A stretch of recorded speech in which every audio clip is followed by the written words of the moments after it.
Hey guys, and welcome to this week's episode of Bree's Keys.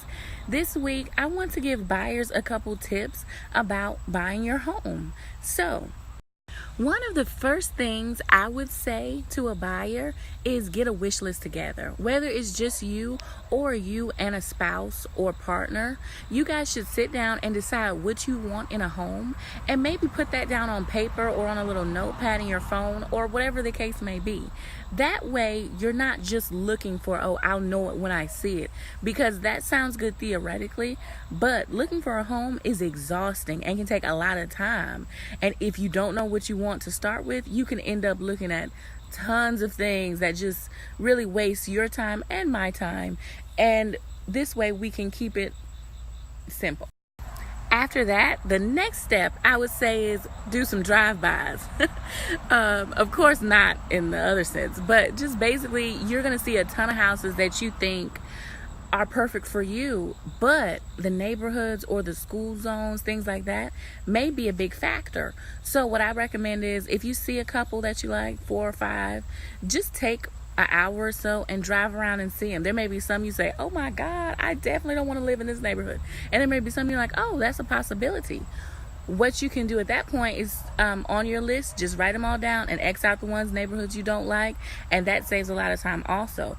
So then once you have the neighborhoods you like and the pictures of the houses you see online, then you can send me that list and we can start looking at the actual possibilities. That should be about 2 or 3, and then we can pick from there. That's a good way to keep the list to where we want it to be, to where we only have potential homes.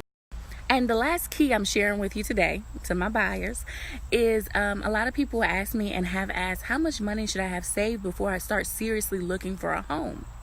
Now, I'm not talking about down payments. Down payments is something you don't need until closing, and it's something that you would talk about with your lender, because we have plenty of options where you may not have to pay anything down. This is not that. This is referring to inspections, earnest money, things like that. Now, inspections. I would never recommend buying a home, even if it looks new, that isn't brand new, without an inspections. Those cost between $300 to $500, depending on who you go with. Of course, I can recommend some, but that'll be about the price range. So far we're at $300, we'll say $350. Then we have what's called earnest money. Earnest money is very important, and it's something that a lot of people don't know if they've never bought a home before. Earnest money is kind of like good faith money. Earnest money, basically, when we put in an offer, what that does is the seller, is going to take that house off of the market. Once they take their home off of the market, they're not showing it. They're basically letting people know it's basically sold and we're just waiting for closing. With that being said, because they're not showing it, they're in good faith saying, okay, you said you want to buy my home. Now, the only reason you would back out would be if, it didn't pass inspections or appraisals or things like that. And even then, maybe we can work it out. But because I'm taking my home off the market, I need something from you letting me know that you're serious about purchasing my home. That's what earnest money is. If the house is under $150,000, I think $500 earnest money is more than enough.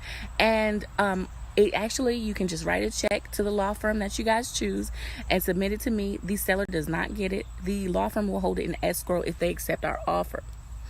Now, the next thing is, if it's over 150, if it's like 150 to 250,000, I would say $1,000, and then up from there. But the average home selling in Greenville County is going for around $150. So you can get a really good home for that price. So the things that we went over today: 1, get you a wish list with you if you're buying it alone, or with you and your spouse if there is somebody else.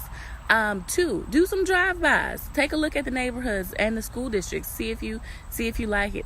3, we want to make sure we have about $1,000 because we're going to have to put down earnest money when we put in our offer, and also for an inspection, because I do not recommend buying a home without an inspection. If you don't get anything else out of this video, that is something I would like for you to get, please. Thank you for watching Bree's Keys. I am so excited you guys came. Please subscribe, follow me on Instagram at Bree Sold It.